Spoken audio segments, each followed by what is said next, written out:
Hi everyone! I'm grateful that we are able to come together and celebrate Easter. Easter is also a time where we are called to remember that Jesus is alive. Now, a lot has happened in God's story before his birth, and all of that stuff plays a key role in his story. So I want to take us back in time and recap some of those key points before we get into our story. So in the very beginning, we all know that God created the heavens, he created the universe, our earth. He created the creatures, the rivers, mountains. He even created the first people, Adam and Eve. Now, Adam and Eve were called to live in this beautiful garden that God created. They were also called to have this perfect relationship with God. Unfortunately, sin occurred. And because of that sin, Adam and Eve were forced to leave this garden. Now, that relationship with God at that point was broken between God's people and him.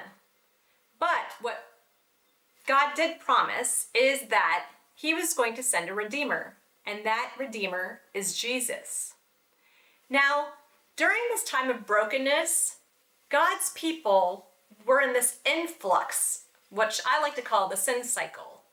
At one point, they had this really good relationship with God, and they were praying to him, praising him, going to him at all times, relying and leaning on him. But then in their life, they got a little bit too comfortable and laxed, and they would fall far from God. And that's where they found themselves in trouble a lot, where they would call back to him, where God would often come to try to rescue them and save them.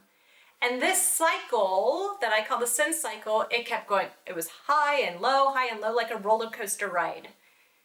Well, eventually something strange happened, where God became silent. In fact, he didn't talk to the priests, the kings, the prophets, the judges for over 400 years. Now, historians also say that during this period of 400 years, there is no record of God speaking his word to anyone, which is kind of interesting. But despite his silence, he was still working. He was weaving and working between his people. He just was silent to them. They couldn't hear him.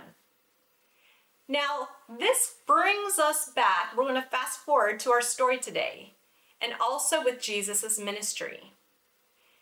So what I want you guys to do is, with your families, be sure you click on the links below where you can access our lesson scripture and the discussion and activity sheet that you can do at home. I hope you guys have a great week. See you soon.